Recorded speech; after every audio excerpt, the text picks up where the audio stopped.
नमस्कार दोस्तों, मैं नवीन स्वागत करता हूं आप सभी का एनबीटी लाइफ में।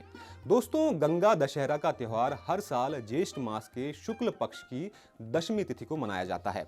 साल 2023 में गंगा दशहरा का त्यौहार 30 मई को मनाया जाएगा। इस दिन दान पुण्य करने और गंगा नदी में स्नान का विशेष महत्व है।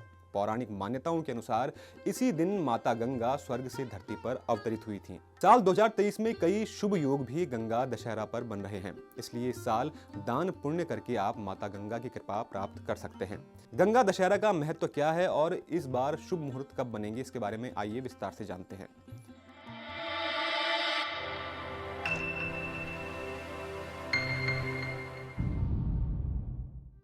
तो दोस्तों, इस बार गंगा दशहरा का त्योहार 3 शुभ योगों में मनाया जाएगा। इस दिन रवि योग, सिद्धि योग और धन योग का निर्माण हो रहा है। इसके साथ ही ज्योतिष में भौतिक सुखों के कारक माने जाने वाले शुक्र ग्रह का गोचर भी कर्क राशि में हो रहा है और इस प्रकार से धन योग भी इस दिन बन रहा है। इस शुभ संयोग के बीच में गंगा दशहरा का महत्व और भी बढ़ जाता है। इस दिन दान करने से आपके घर में सुख समृद्धि और धन वैभव बढ़ सकता है, इसलिए आपको इस दिन दान पुण्य अवश्य करना चाहिए। आइए अब जान लेते हैं कि गंगा दशहरा के दिन शुभ मुहूर्त क्या है। तो दोस्तों, ज्येष्ठ मास के शुक्ल पक्ष की दशमी तिथि का आरंभ 29 मई को सुबह 11:49 से होगा और इसका समापन 30 मई दिन मंगलवार को दोपहर 1:07 पर होगा। उदया तिथि की मान्यता के अनुसार गंगा दशहरा 30 मई को मनाया जाएगा।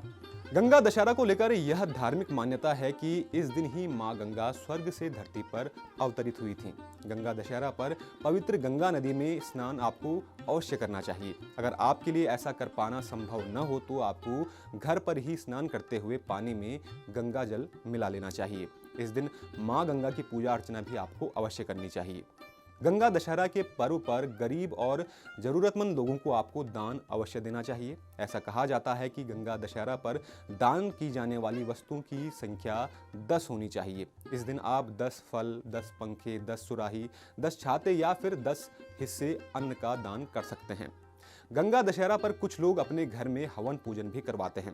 कहते हैं इस दिन हवन करने से आपके घर से हर प्रकार की नकारात्मकता दूर होती है और आपके सारे ख्वाब, आपकी सारी ख्वाहिशें भी माता गंगा पूरी करती हैं।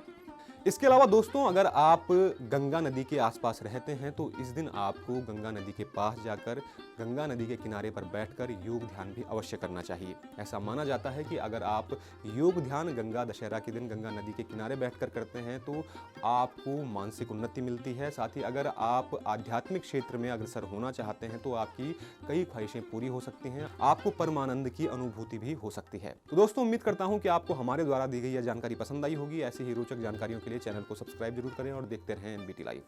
नमस्कार।